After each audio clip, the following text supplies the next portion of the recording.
have walked in her shoes.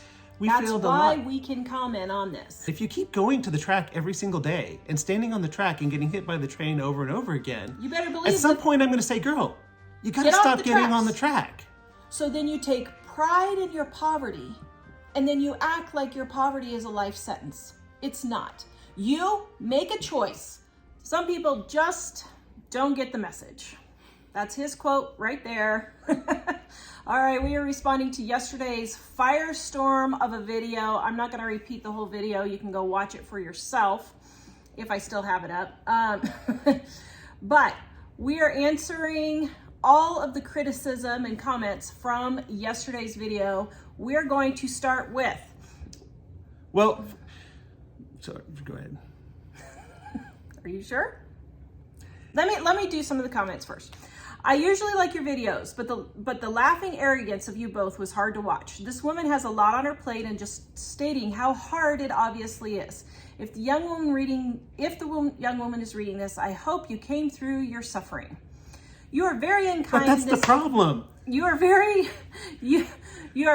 unkind in this video. Some people truly are having a hard time now, and there's no reason to laugh at them. I don't think that is what they're asking for. I'm not going to go through all of the comments that say similar things, but first of all, we were not laughing at her and her suffering.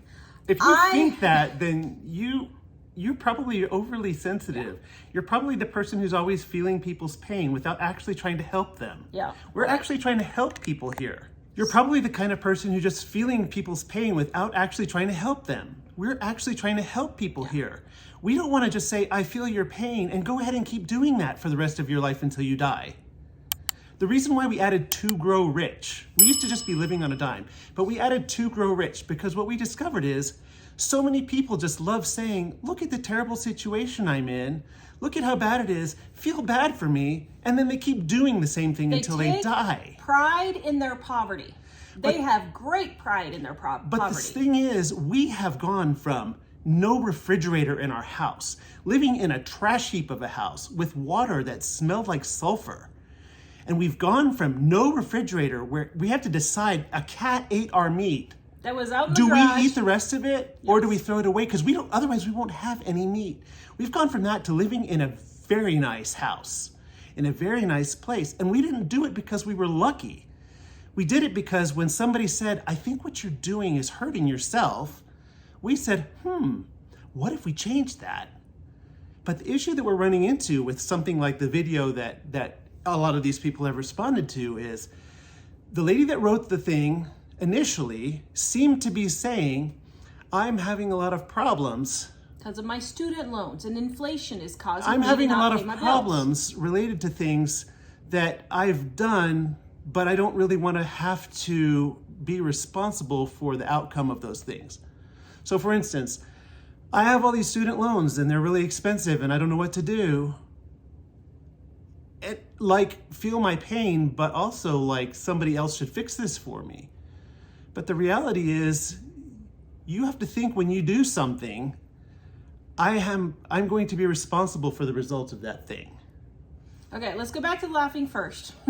So let me just say, I was laughing in the video at Mike's response because you guys never see Mike respond that way. So I was laughing. She was laughing at my response. At Mike's response is what I was laughing at. I was not laughing at this lady's paint. Now Mike was laughing. Well, if you've ever spent any time on this channel at all, you know that Mike smiles and laughs and chuckles about everything.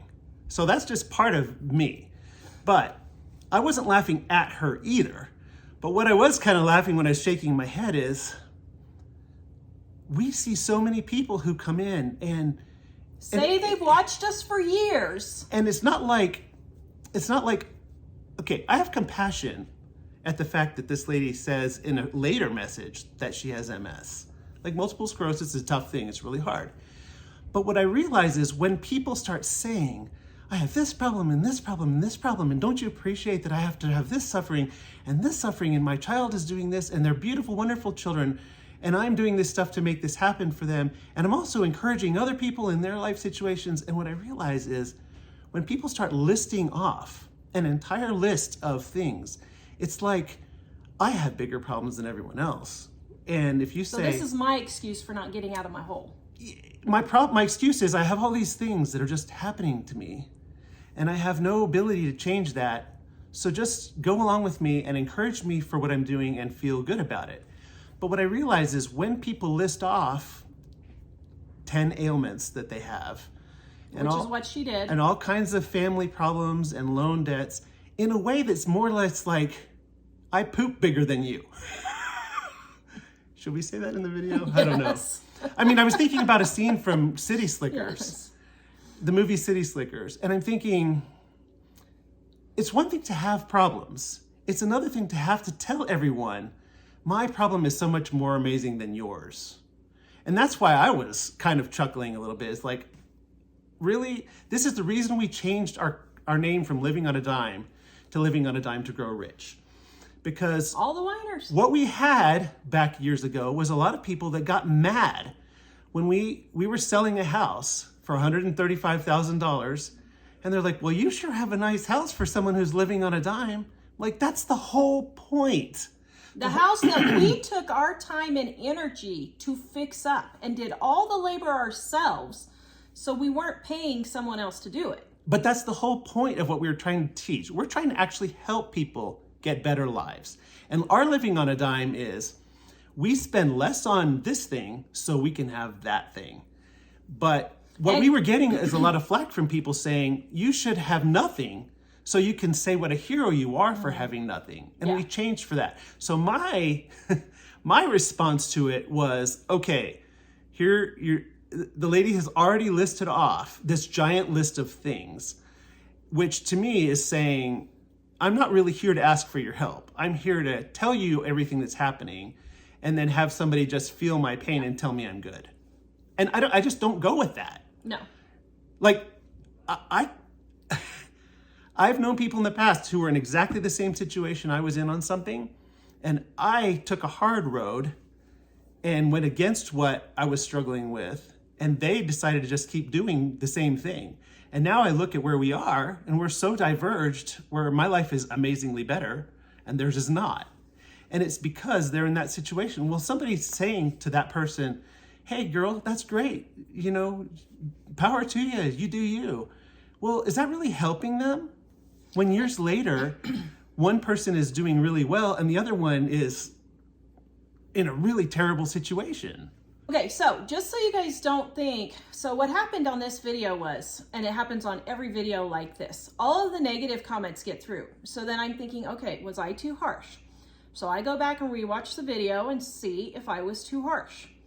No, I don't think I was too harsh. So then I go in and I look at the likes versus dislikes, which you cannot see on that side because YouTube stopped doing that, because when Biden was getting tens of hundreds of thousands more dislikes on his videos, they turned it off right before the election so people wouldn't see how disliked he was. But here's a screenshot.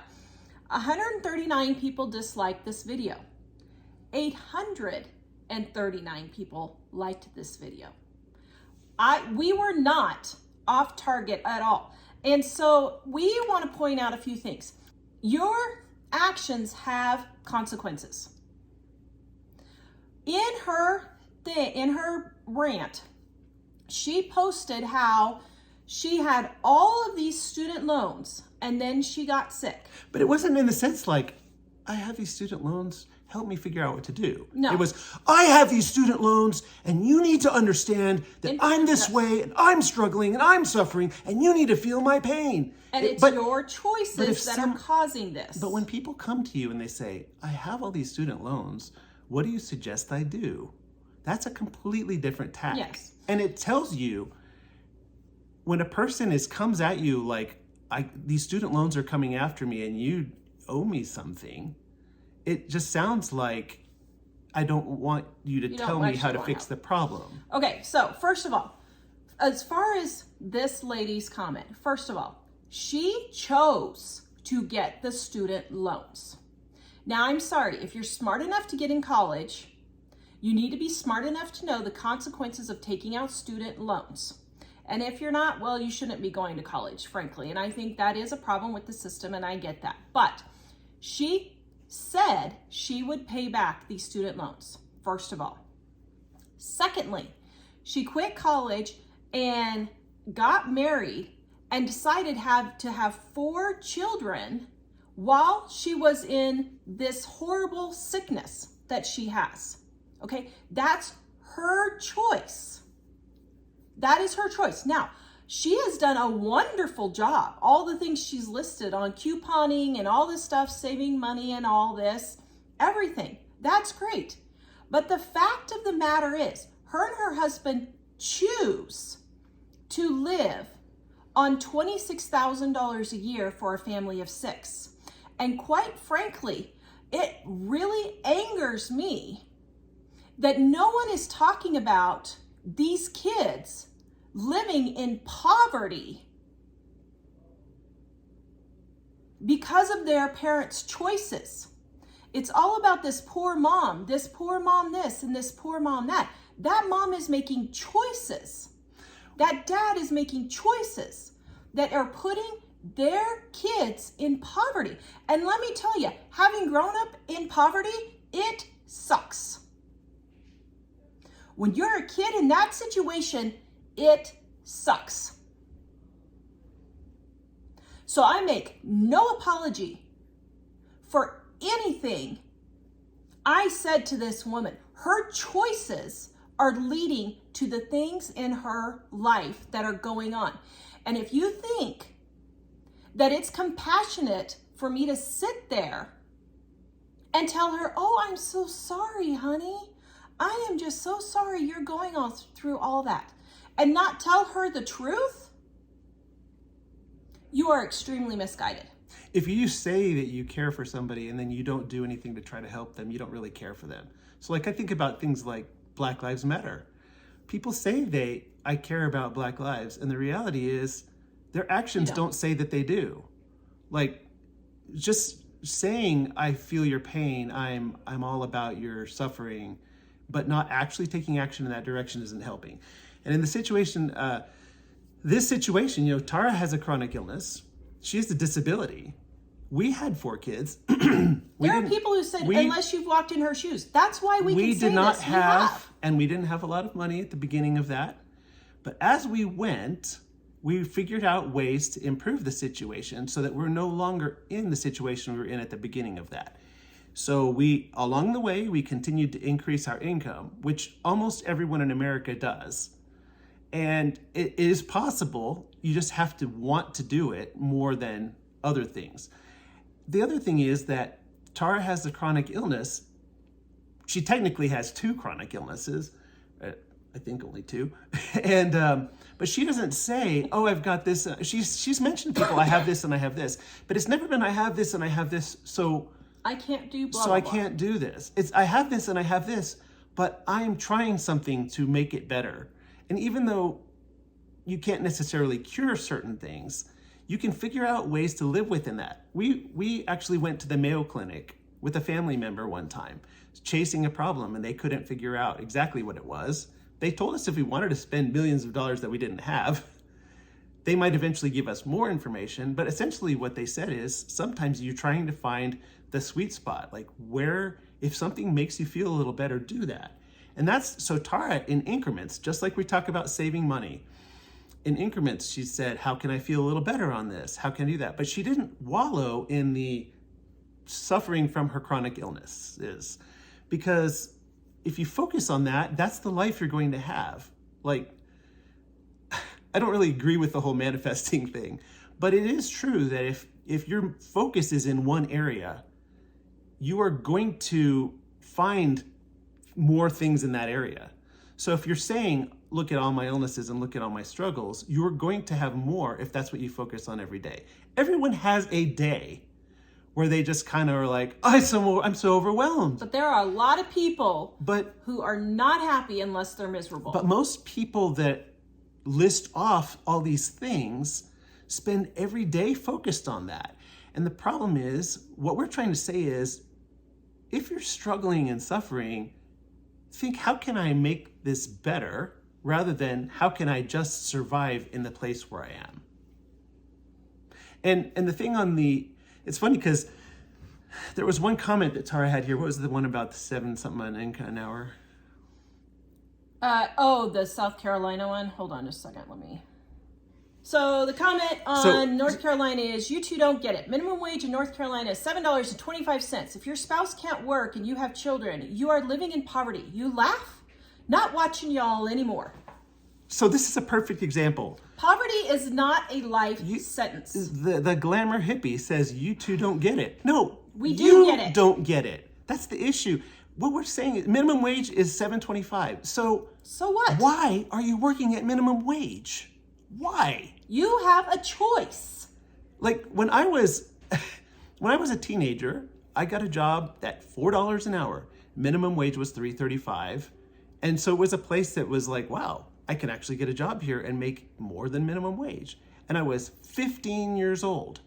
But as I got older, I was like, how can I make more money? And that's the idea is over time, you think, how can I make more money?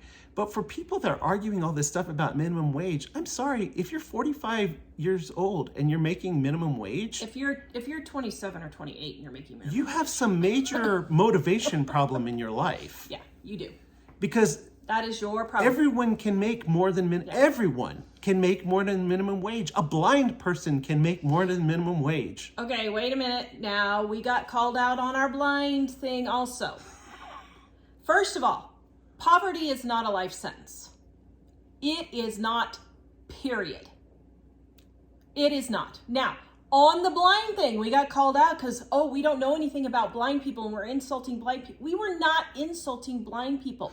What we were trying to say was, even someone with basically the most disabled you can get, which is blind, losing your arms, losing your legs. There's a guy that we've seen. He was born with no arms and no legs. He wanted to die when he was younger because of that. But he came to a new place. Well, first of all, he came to Jesus, but then he also came to realize, I don't have to, what can I do with what I have? And now he's a super successful public speaker. Motivational speaker. And he makes a lot of money. He enjoys his life. He has a family. Like, that's what I'm saying is there's a difference between people that say, I just can't do anything, versus somebody who's in desperate need and still managed to make it. Like poverty is not, like Tar says, poverty is not a life sentence. But let's go back to the blind comment because I got to say something on that. What we were trying to say was, aside from being in basically a complete coma, aside from being basically in a complete coma, some of the worst disabilities you can have is being blind. That's why I use that as an example, because it's hard to do things when you're blind. And yet, even being blind, this YouTuber is able to have a YouTube channel and support his family. That's what we were saying. We're not making fun of blind people. Just because you got your britches all in a bunch and wasn't actually listening to what we were saying, you misinterpreted what we said.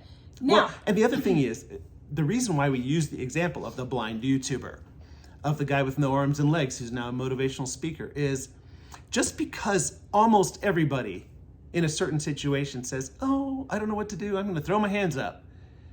I mean, the thing is, if I was blind, I would probably have somebody helping me, and I would probably try to do some work, and I probably wouldn't achieve at the highest possible thing that I could do. But that's kind of a disability thing, and I understand that. But at the same time, I realize that we are all limited only by what we are able to think about and what we are willing to actually do. So like some of these people have had great success despite their disabilities. It's not because they were lucky. It's because they said, what can I do with the situation that I'm in? And that's the point we're trying to say here is, what can you do to make your life better where you are? If you just say, I can't do anything, that's a lot different than saying, what can I do? So if you say, I have no money, I'm just hosed. What can I can't do anything. I'm in debt. Somebody else should take care of this for me. Or you can say, what can I do to get out of this so it's not constantly on me forever after that? So let me read a couple more comments that we want to comment on. Shadow Davenport says, I mean, come on. We all have something to get a grip, people. You're reading way too much into this statement. Pay off your debt or maybe stop incurring it. I love you guys. People need to stop getting butthurt and the truth and getting butthurt with the truth and take some responsibility for their own lives. Exactly. This next one is MJ Carter. You seem to be getting slammed for lack of empathy. I understand your side of things. As I like to say, it's okay if you want to have a pity party. Just don't ask me to bake the cake. Listen, we have people like this all the time. And the problem is our patience is gone with all of these people who literally do not want to do anything to help better themselves. They literally want to live in squalor and debt and poverty because they refuse to do anything to improve their situation. And Tara's not speaking specifically about this lady. Tara is speaking about a group of people that all have the same attitude when they come toward us. Somebody said something about how we treated her bad when she needed to just have some, not counseling, what was it? Something like that. It's one thing when you know somebody who's in a problem and it's a temporary problem and they're struggling with something and you say, I feel your pain and I'm not going to give you any suggestions. I'm just going to tell you it's okay, things will be fine, and you go forward. But when the same person does the same thing over and over again for years and continues to have the problem, if all you do is tell them, oh, I feel your pain, it's all right, girl, life is like that, you're not helping them. You're helping them if in a small amount of time they're struggling and you're trying to encourage them and help them.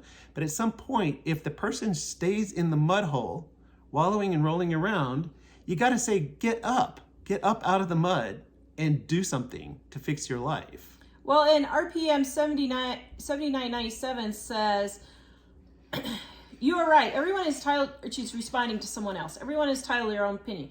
Some do say a lot and some don't, but yes, I can see it both ways. I guess I've encountered family and friends that are like this example, and I have lost my patience since they don't listen. Hopefully she will listen to their advice, meaning ours. The world would be better off if everyone does. Listen, it's not helping you for us to just sit there and go ahead and agree with all of your wallowing and whining. We're not going to agree with it. It's not true. There are things you can do. Your husband can get a better job. And someone else said, Michelle says, the poor woman desperately wants to be heard. I've been there, nowhere near as bad as her issues, but nobody could take 5 minutes to hear me. Just say, you're strong, you can handle it, or worse. When life knocks you down, get back up. Would you say those things to someone who got hit by a train and is in critical condition in the hospital? Start with compassion. Yes, we would, because... Well, so what I would say in response to this is, I would be compassionate and say, wow, that's just terrible that this happened to you if you got hit by a train. But if you keep going to the track every single day and standing on the track and getting hit by the train over and over again, you better believe at some point I'm going to say, girl, you got to stop getting on the track. And by the way, for those of you who are saying how terrible we were, if you really watch the video, we were saying things like, I feel bad for her situation with multiple sclerosis. I feel bad for her situation with this. But what we said is, she's not asking, how can I help? How can I improve this situation? She's justifying her situation. She's just saying, look at all the bad things that are happening. I totally appreciate the fact that MS is a terrible sickness. And I said it in that video more than once. But the thing is, it's not really about the MS. It's about, when you list off a lot of things, it just says that it's not about the MS. And it's not about the I need someone to talk to and vent for the one-time issue that I have. Like if a person is constantly complaining about how terrible their life is because they're a drug addict, and you're just like, oh, I'm so bad for you, and then you don't tell them to stop being a drug addict, you're not helping them. You are contributing to their downfall. And here's another example. Choices have consequences. All the people in California voting Democrat. Look where it's got you with these fires. No fire hydrants, no firemen, no water reservoirs. That is a choice you made. Do I have compassion for those people and feel sorry for them, just like I have compassion and feel sorry for this lady? Yes, I do. But you keep choosing these people. Newsom had a recall, and yet California still left him in. Well, the thing is, your choices have consequences. And I know if you're going to get into the minutiae of things, you can say, well, if the fire hydrants were full, it wouldn't have made enough to put out the fires. True. That's true. But the thing is, there are a series of little things that all work together. Like if it's illegal to clear out all the brush because you want habitat for a mouse, then you're saying it's more important to have habitat for the mouse than to prevent a fire from raging through. It's just, whenever you make any decision, you have to think, what is the outcome of that decision? It's kind of like people want low taxes and they want free healthcare. Like those things don't go together. You can have the healthcare, it's not really free. Unless you're thinking other people should pay for it and you shouldn't. In that case, you're basically putting a weapon to somebody's head and saying, pay for my healthcare for free. Otherwise, you are paying for it. You're just paying for it in a way that you don't realize that you are. So all your decisions have some sort of outcome. And the point that we've tried to make all this time is we were in a really desperate situation. So many of these things that people say you can't relate to, we have been in exactly that situation. And I have people that I know now who their lives are complete train wrecks and they're falling apart. And you know what? I can trace it back to a day where that person and I were basically twins. We were the same age. We had exactly the same situation in our lives. But one of us went one way and one of us went the other way. And I look back at it and I don't look back at it and think, oh, look how much better I'm doing than him. I look back at it and think, I feel bad that my friend, who I really care about, who had the same exact situation as me, did not want to walk with me in the direction I walked. And now look at where we are. I feel bad for him. But even now, he doesn't want to change. And that's the thing. What we realize with what we do is we're here to help people. But unfortunately, a lot of people don't want to change. They just want to hear you're doing a good job where you are. But our job isn't to tell people, go ahead and stay in the burning building. Our job is to tell people, here's how you get out, and go ahead and come with me and get out. And we get these situations all the time, and this is why we are so harsh on this. We will get people who sit here and whine and complain, and they'll say, well, I have a $1,500 vet bill and I live on Social Security and I just don't know how I'm supposed to eat. Well, and we come to find out they've got 5 dogs and they're spending $500 a month on dog food, and then they have a $1,500 dog vet bill, and then that completely puts them under. That is your choice to have 5 dogs. You are choosing those animals over your life, security, health, and stability. And you know what? It's fine to say, I want the 5 dogs. It's my life. I'm going to choose that. It's not fine to say, I want the 5 dogs, but I don't want, but complain about the suffering that you bring because you have the 5. Like you can say I have the 5 dogs and it's worth it to me to have no, whatever. What was you said? Well, I mean, just it's whatever, worth it for me not whatever. It's worth it for me not to have those things because I prefer the dogs.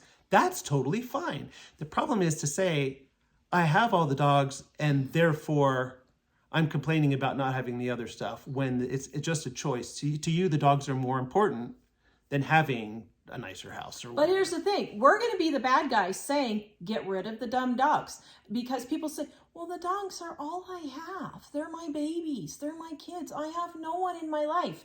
It is your choice that you have not gone out and made friends. But it is your choice that you're staying isolated in your home and you are choosing to put all your love and care in these animals. There are lots of places to meet people and do things and volunteer and have people who love you and are your friends. Aside from having to spend tens of thousands of dollars on animals because you don't have any friends.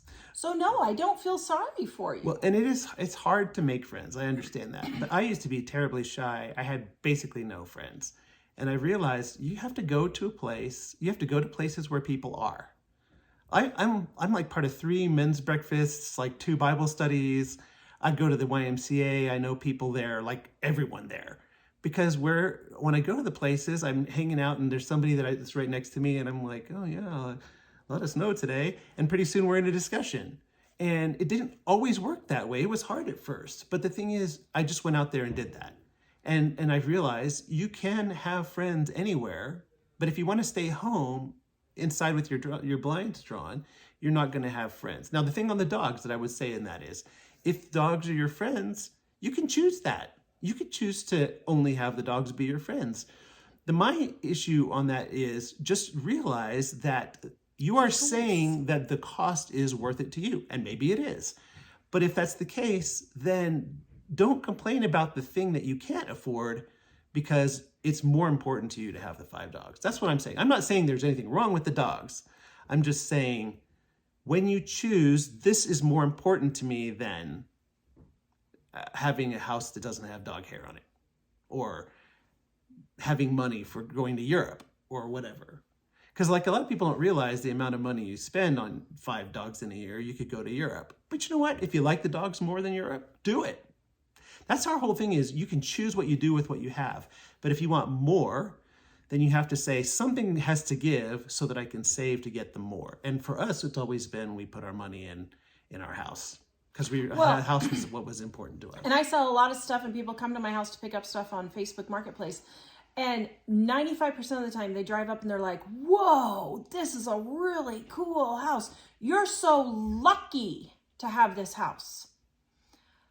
And every single time I said, oh, luck has nothing to do with it. This is 30 years of no car payments. This is 30 years of no interest on my credit cards. This is 30 years of no student loans. There is no luck involved here. Has God blessed us with this beautiful house? Yes, he has.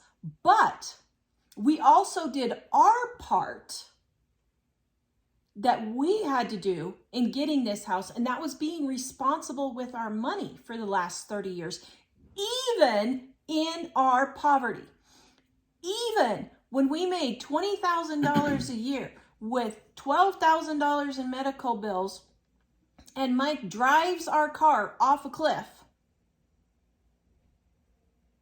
we still were responsible and only bought a car that we could afford, which was at the time $2,500. One time we had car payments. After that, and that was $2,500 on a credit card. After that, we have never, ever, ever had credit cards. We have never paid any interest at all on that $2,500 that we had. We never paid interest on it because I transferred the cards back and forth, so it would be 0% interest. Well, we were responsible for our money, and we made responsible choices with our money. And we made huge mistakes with our money. And when we did, we learned from them for the next time. And we have shared some of those mistakes as what not to do and said that we did this. But the other thing is, people say, I'm so stressed, I need a vacation. I'm going to put it on a credit card and go to Disneyland. We didn't do that. I can't make dinner. We didn't do that. People say, I really love coffee. It's just my thing that gets me going in the day. So I'm going to go to Starbucks and I'm going to put it on a credit card. Well, guess what? We didn't do that. People say, I have to go out to eat a couple of times a week. I'm just too tired after work. I don't have the money. I'm going to put it on a credit card. We didn't do that. And so you know what? We live after all these years. If you think about it, every one of those decisions is putting money in a bank. And now we have a very nice house. But we didn't have the coffee. We didn't have the Disneyland. Those are choices we made, is that we thought the house would be more important to us. And now because we didn't have all that debt, now we really could right now, if we wanted to, go on a vacation to Disneyland. But we're still saying, let's build up our situation a little better so that we're in better shape. But we would not have been able to afford it even now if we had been charging it all that time. And that's the reason that's what we're saying is make good choices as you go. And your choices have consequences, and sometimes maybe you're going to have to live with the consequences of your choices that you made in the past. And back to what we just like we have had to do. And back to the lady from the beginning. What I think would be better in a situation like this, it's fine to say, I'm struggling, I'm just losing my mind over all this stuff. But that's different than kind of saying, well, I can't believe you say. So what I would probably do in that situation is say, I am so overwhelmed. I have a lot of student loan debts. I'm chronically ill. You don't have to say how many chronic illnesses you have. Chronically ill is enough. I have student loan debt. I'm chronically ill. Our family isn't making enough money. We have a lot of kids and I'm trying to be encouraging to them and life is just melting down around me. What can I do? And in that situation, it would be better to say, okay, so yeah, there's a whole lot of stuff going on. Some of it you walked into on your own. Some things maybe happened to you. Like MS, obviously you didn't do that to yourself. But things like the student loan debt, okay, I got into that. It was a mistake. But instead of getting upset about it, to say, what can I do to improve one of these things? And then work on improving that one thing. And then it boils down to her husband just has to make more as money. more time goes by, what can I do to improve another thing? And we were trying to point out in a situation like this that, like, if you're making $26,000 a year, like, it's not acceptable. You can go to a work, like a trade school type program for 6 months and be a plumber or something. I'm not, don't everybody get on me about plumbers because I'm not a plumbing expert. But what I'm saying is, you can go do a trade school thing and double that money. And double that money. Our appliance repair guy was telling us there's internships at the appliance repair shop that they will pay to intern you as an appliance repair person because they're desperate for them. If you're looking for opportunities, so like her husband could just go and say, okay, I'm making $26,000. Like, what can I do to make more money? You can go to a trade school, you can make a lot more money. The trade school is like 6 weeks. If you have 6 kids and no money, you can go in there, they will probably waive the tuition. They'll probably have some kind of a scholarship because you're taking care of all these people on a low income. And the idea is, though, you have to look for the opportunities. If you just sit and say, I don't know what I'm gonna do, that's different. But if you, like, there was a time where we had absolutely no money. It was back in the days, a little while after the no refrigerator thing. We had virtually no money, but we were using the money we had to pay the rent and the electric bill and stuff like that. But we would see things. Tara was like, look at this plant I found in the garden. Let's keep growing this. We would say, oh, wow, Tara wants to do gardening. Look, we got free wood. We got free soil from free a house soil. Yeah. And it's not that anyone can't find it. It's that we were looking for, like, a neighbor. we had it on our minds that it would be great if we had soil. And we're like, look, what's this soil here? Is this something? And we would ask. There was a place where there were wood chips on the side of the road. So he got it. I went and knocked on the door at the farmer's house and said, hey, I'm just curious. I see this here all the time. Do you know what this is about? And he's like, those truckers just dump it there all the time. Well, I put a tarp in the back of the trunk of the car and I would bring home a trunkload of it every day to Tara. And we would see things where we would be like, wait, here's... Well, let's tell about the neighbor in the Hoopy house. So we lived in a toilet of a house. And I literally mean it was a toilet. We can maybe tell the story someday, but it was real bad. Disgusting. Absolutely disgusting. But we ended up having to live in this house. Well, the neighbor was getting kicked out of her house. And the night before she was evicted, she said, you know what? I'm leaving in the middle of the night. You guys go in and take whatever you want. You can have it. Tomorrow they're coming in and clearing out everything. I said, of their own personal stuff. Yeah, she wasn't telling us to take other people's stuff. Not the landlord stuff. Their own personal stuff that they were going to leave. We went over and we got everything we could. And we had a yard sale and made $300. And this was in 2000. So this was 25 years ago. We made $300 from just the junk that she had left behind before she got evicted. We looked for opportunities. Everywhere we took the opportunities. Everyone says, well, I don't ever find good sales at garage sales and thrift stores like you do. Are you standing in the snow when it's 20 degrees out, 15 minutes before the thrift store opens so you can be the first one in line like I do? Are you going at 7 o'clock in the morning when the next store cycle goes on and they're having an exceptional sale on meat and getting as much as you can afford at 7 o'clock in the morning, 6 o'clock in the morning to get that deal? See, this is the problem. You're not being proactive in earning and saving money. So then you take pride in your poverty and then you act like your poverty is a life sentence. It's not. You make a choice to live in poverty in the United States of America. I know immigrants who literally have had nothing, just the clothes on their backs when they come to this country, and they have made something of themselves.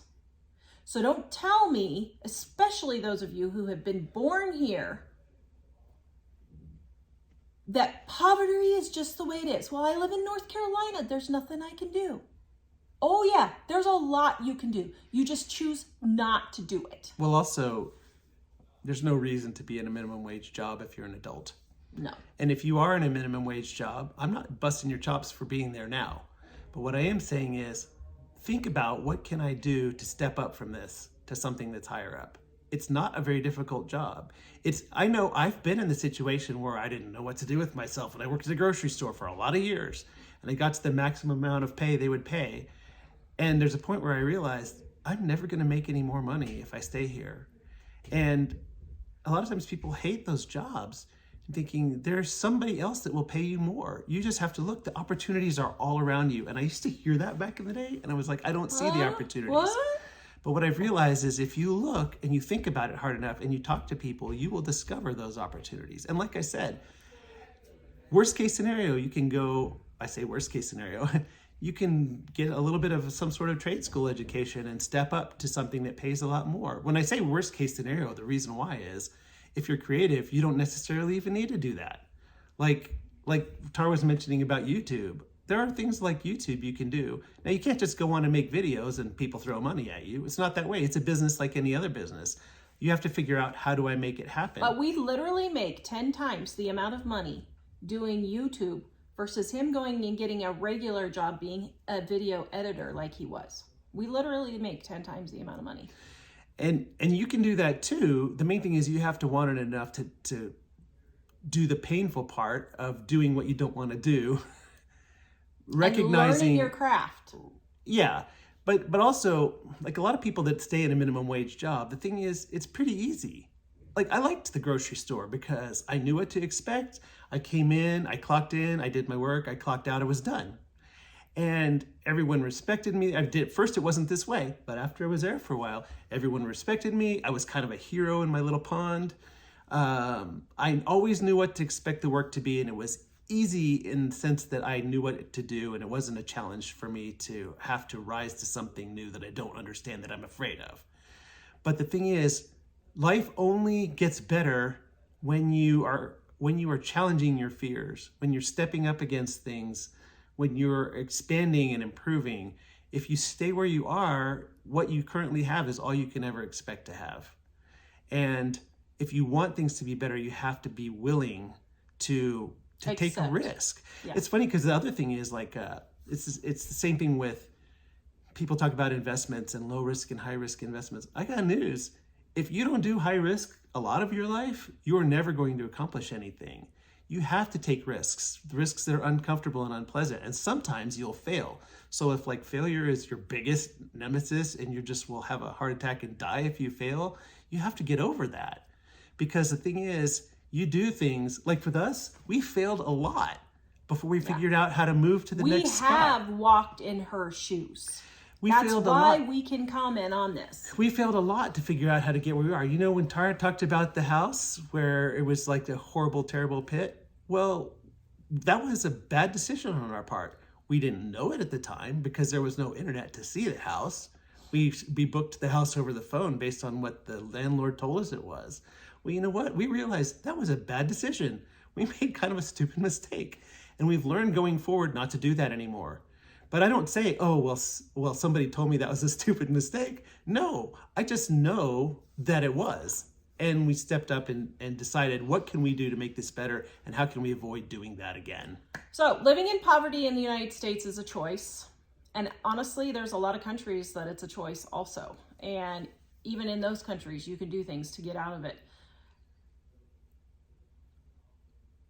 I'm just going to end with, stop taking pride in your poverty, and your poverty is not a life sentence. You need to let go and start making some choices and decisions that will improve your situation instead of just wallowing in your misery.